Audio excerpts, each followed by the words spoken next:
अस्सलाम वालेकुम क्लास। आज हम डिस्कस करेंगे मिडवाइफरी का बहुत इंपॉर्टेंट टॉपिक है जो, और उससे पहले हमें पता होना चाहिए कि मिडवाइफरी क्या होती है। मिडवाइफरी एक ऐसा हेल्थ केयर प्रोफेशन होता है जो चाइल्ड बेयरिंग वुमेन, मतलब जिसके अंदर चाइल्ड होता है, प्रेग्नेंट वुमेन को प्रोवाइड करता है information regarding labour, pregnancy, everything.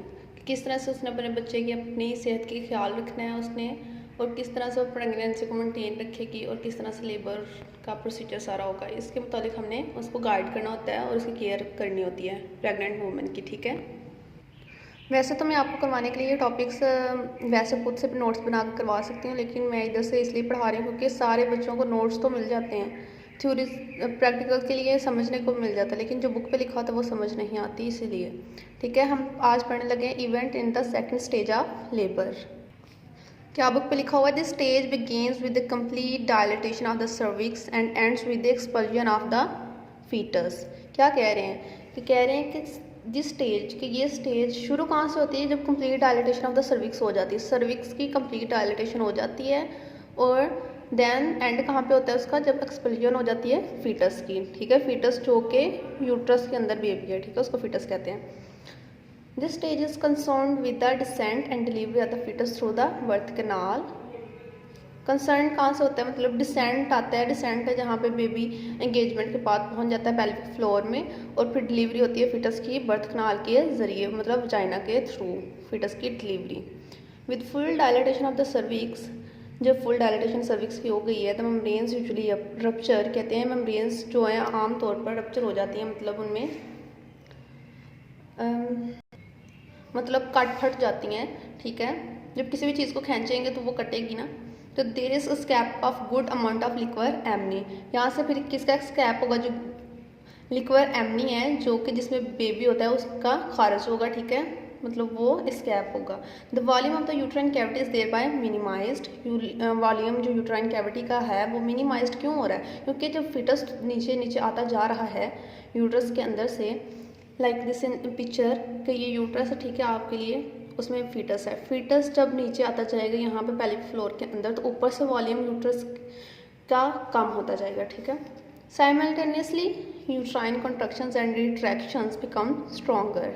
मतलब कॉन्ट्रैक्शंस एंड रिट्रैक्शंस जो हैं वो स्ट्रॉन्गर होती जाएंगी। कॉन्ट्रैक्शंस का आपको पता है जो पेल्विक फ्लोर की वजह से लग रही होती हैं, पेल्विक फ्लोर भी रिट्रैक्शंस लगा रहा होता है, ऊपर से यूट्रस की वजह से, फीटस के बहाव की वजह से यहाँ से कॉन्ट्रैक्शंस आ रही होती हैं। देन क्या पॉइंट लिखा है 4th नंबर पे? The uterus becomes elongated during contractions. Uterus elongate करता है। देखिए ना आप, जहाँ पे फीटस है, फीटस के जब कॉन्ट्रैक्शंस और रिट्रैक्शंस लग रही हैं, ठीक है, रिट्रैक्शंस नीचे से लगेंगी, कॉन्ट्रैक्शंस ऊपर से लगेंगी। यूट्रस क्या है? ओवॉइड शेप में है, तो वो यूट्रस इलोंगेट किया है। ठीक है, while the interior, posterior and transverse diameters जो होते हैं रिड्यूस। इंटीरियर होते हैं नीचे वाला, ठीक है, पोस्टीरियर पीछे वाला होता है, इंटीरियर आगे वाला होता है, और लेटरल दोनों साइडों पे। ठीक है, तो ट्रांसवर्स इस साइड पे होते हैं। डायमीटर्स जो क्या है रिड्यूस, सारे डायमीटर्स रिड्यूस इसलिए कर रहे हैं ताकि वो कॉन्ट्रैक्शंस की वजह से जो फीटस है वो यूट्रस से बाहर आ जाए। ये इलोंगेशन कहते हैं। इस पार्टली मतलब थोड़ी बहुत होती है due to contractions of the foetus, stretching of the foetus. Foetus के स्ट्रेच होने की वजह से, फीटस स्ट्रेच इसलिए हो रहा है क्योंकि वो फीटस जो है यूट्रस से बाहर आने की कोशिश कर रहा है।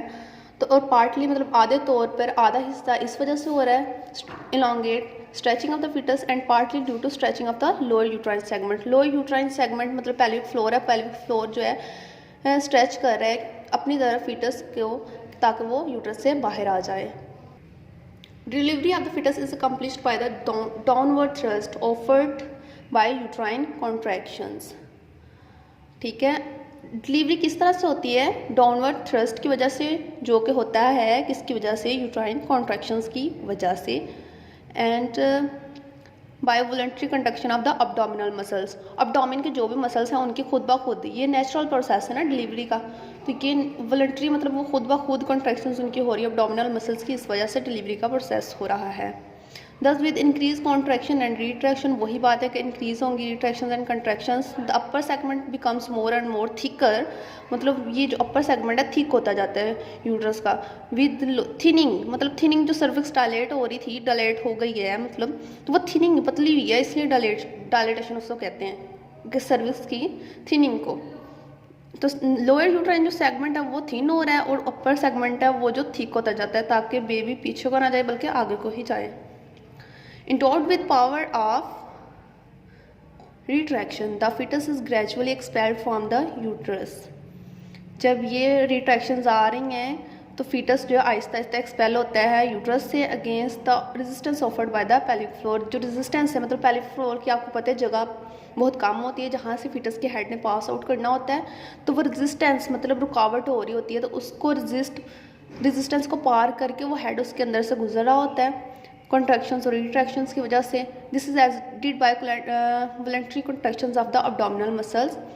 और इसी को एडिशन मतलब इनमें हेल्प कौन कर रहा होता है, वॉलंटरी कॉन्ट्रैक्शंस जो होती हैं अब्डोमिनल मसल्स की, उन्हें हम कहते हैं bearing down efforts. After the expulsion of the foetus, जब फीटस जो एक्सपेल हो गया है, the uterine cavity is permanently reduced in size. Uterine cavity जो है परमानेंटली रिड्यूस्ड इन साइज मतलब पहले वाले साइज में आ जाती है प्रेग्नेंट होने से पहले वाले साइज में, ठीक है। Only to accommodate the afterbirth, इसका मतलब यही है कि जैसे कि वो साइज़ में पहले थी प्रेगनेंसी से पहले वो उसी साइज़ में आना शुरू हो जाती हैं। This was the events in the second stage of labour. Hope so आप सबको अच्छी समझ आई होगी। बाकी टॉपिक्स में देखने के लिए just like and share this topic. Thank you, अल्लाह हाफिज़।